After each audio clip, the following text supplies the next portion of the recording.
Hello students, myself Muskan Sharma and welcome you all to the Udit pharmacy. तो आज हम हमारा डी फार्मा सेकेंड ईयर का जो सब्जेक्ट है that is hospital and clinical pharmacy, उसका जो चैप्टर है हॉस्पिटल फॉर्मुलरी, उसके एमसीक्यूज को आज डिस्कस करने वाले हैं। ठीक है, तो चैप्टर वाइज हम एमसीक्यूज डिस्कस कर रहे हैं वीडियोज में। तो जरूर चैनल को सब्सक्राइब करें, बेल आइकन को जरूर प्रेस करें इंस्टेंट नोटिफिकेशंस के लिए। एंड आप हमारे चैनल को टेलीग्राम पे भी ज्वाइन कर सकते हैं उदित फार्मेसी के नाम से। वहाँ पे हम daily quizzes and PDFs PPTs या जो डेली न्यूज़ है आपके एग्जाम से रिलेटेड वो पोस्ट करते हैं। आप हमें फेसबुक पे फॉलो कर सकते हैं, इंस्टाग्राम पे भी फॉलो कर सकते हैं एंड आप हमें ट्विटर पे भी फॉलो कर सकते हैं। ठीक है, so let's start with our first question. क्या बोला गया? The hospital formulary consist of list of dash in the hospital.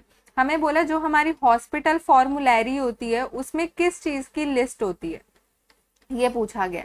Instruments की होती है, ड्रग्स की होती है, स्टाफ की होती है कि पेशेंट्स की होती है? तो जो हमारा हॉस्पिटल फॉर्मुलरी है उसमें ड्रग्स की लिस्ट होती है, कंप्लीट ड्रग कितना हमारे पास अवेलेबल है, किस किस काम के लिए यूज करते हैं हम, ठीक है, कितना जो डॉक्टर है वो प्रिस्क्राइब करेगा, ये सारी इंफॉर्मेशन, इनके क्या साइड इफेक्ट्स हैं, क्या कॉन्ट्रा इंडिकेशंस है, ये सारी चीजें आपको हॉस्पिटल फॉर्मुलरी में मिलेंगी। तो हॉस्पिटल फॉर्मुलरी में लिस्ट होती है किसकी? ड्रग्स की, जो भी हॉस्पिटल में यूटिलाइज होती है। इंस्ट्रूमेंट इनकरेक्ट है, स्टाफ इनकरेक्ट है एंड पेशेंट्स क्या है, ये भी इनकरेक्ट है। ठीक है, नेक्स्ट मूव करते हैं। विच of the following is the part of hospital formulary. हमसे पूछा है कि हॉस्पिटल फॉर्मुलरी का इनमें से कौन सा एक हिस्सा होता है, कौन सा एक पार्ट होता है। Information on hospital policies, yes, कि जो हॉस्पिटल पॉलिसीज हैं हमारी, जो रूल्स एंड रेगुलेशंस हमारे हॉस्पिटल में फॉलो किए जाते हैं, उससे रिलेटेड सारी इंफॉर्मेशन हॉस्पिटल फॉर्मुलरी में होती है। तो जी हाँ, होती है। Drug products listing, so yes, जो भी हम ड्रग्स यूटिलाइज कर रहे हैं हमारे हॉस्पिटल में, ये सब की लिस्ट भी हॉस्पिटल फॉर्मुलरी में होती है। और कोई स्पेशल इंफॉर्मेशन हो उनसे रिलेटेड है, हॉस्पिटल से रिलेटेड, वो भी हमारा एक हॉस्पिटल फॉर्मुलरी का पार्ट होता है। तो ये तीनों के तीनों ऑप्शंस हमारे करेक्ट हैं कि ये सारे पार्ट होते हैं हॉस्पिटल फॉर्मुलरी का। So this makes our option D correct कि ऑल ऑफ द अबव, जो भी ऊपर ऑप्शंस है वो सारे के सारे ठीक है।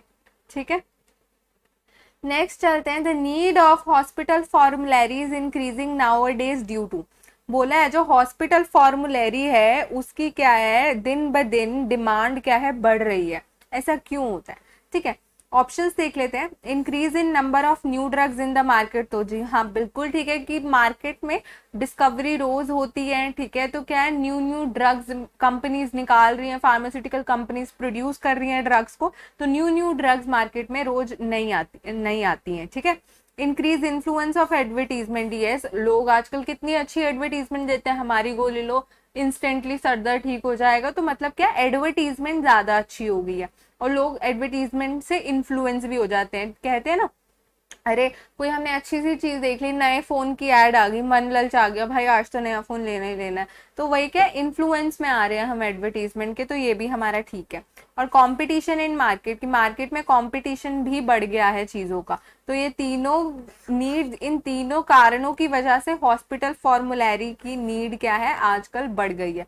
So all of the above is correct option. ठीक है, और हमारी एप्लीकेशन है उदित फार्मेसी क्लासेस, जिसका लिंक आपको डिस्क्रिप्शन में मिल जाएगा, या आप गूगल प्ले स्टोर पे डायरेक्ट जाके भी डाउनलोड कर सकते हैं। इसमें हमने थ्योरी पार्ट को मैक्सिमम कवर करवाया है, जो भी हमारे first year and second year के सब्जेक्ट्स है डिटेल में और बहुत अच्छे से कवर करवाए। अगर आपकी थ्योरी रहती है और अगर आपको थ्योरी कवर अप करनी है तो ज़रूर आप इस ऐप पे विजिट करें, और अगर आपको कोई भी डाउट या क्वेरी है तो आप इस नंबर पे कॉल करके पूछ सकते हैं। ठीक है, नेक्स्ट क्वेश्चन की तरफ चलते हैं। क्या लिखा है इन्होंने? The generic equivalent is the drug containing. हमें बोला है कि जो जेनेरिक इक्विवेलेंट होते हैं वो ड्रग में क्या होता है। जैसे हम बोलते हैं ड्रग ए है और ड्रग बी है, दे आर जेनेरिक इक्विवेलेंट, तो उनमें क्या चीज है, different active components of the same class की, अलग अलग एक्टिव कंपोनेंट है एक ही क्लास के, या सेम एक्टिव कंपाउंड्स है उनके अंदर, या दोनों ही होते हैं, नन ऑफ द अबव, इनमें से कोई भी नहीं है।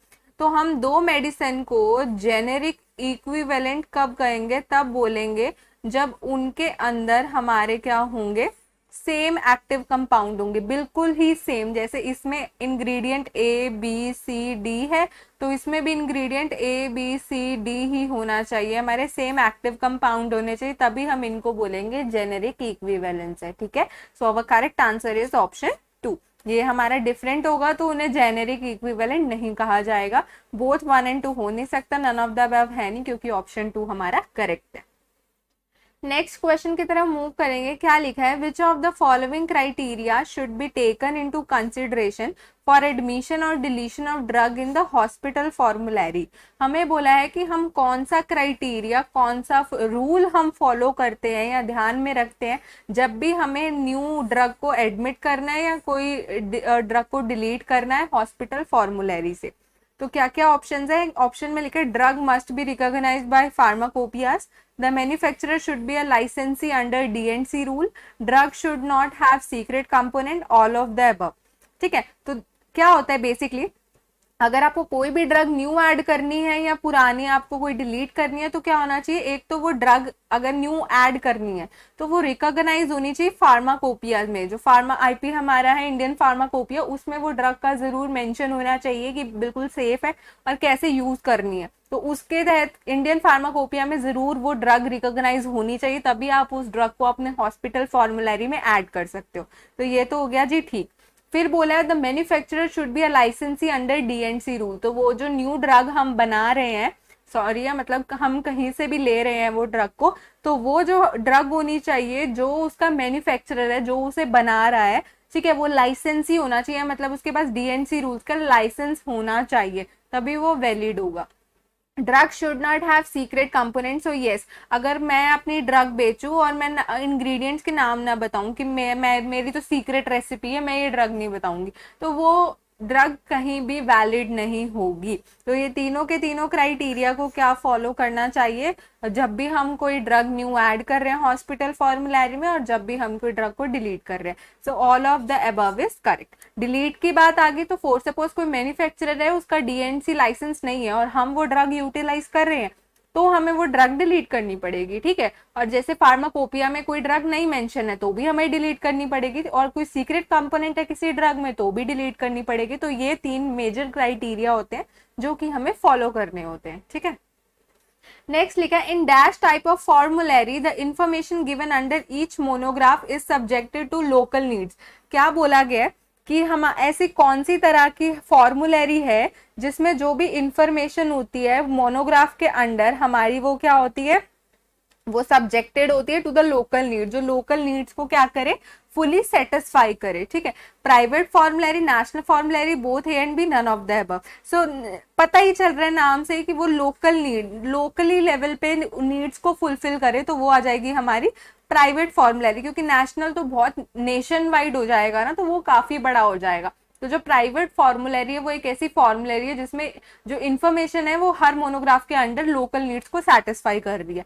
So our correct answer is option A. ये हमारे तीनों क्या है, गलत ऑप्शन है। नेक्स्ट बात करें, the drug list consist of a list of therapeutic agents bye there generic names followed by information on.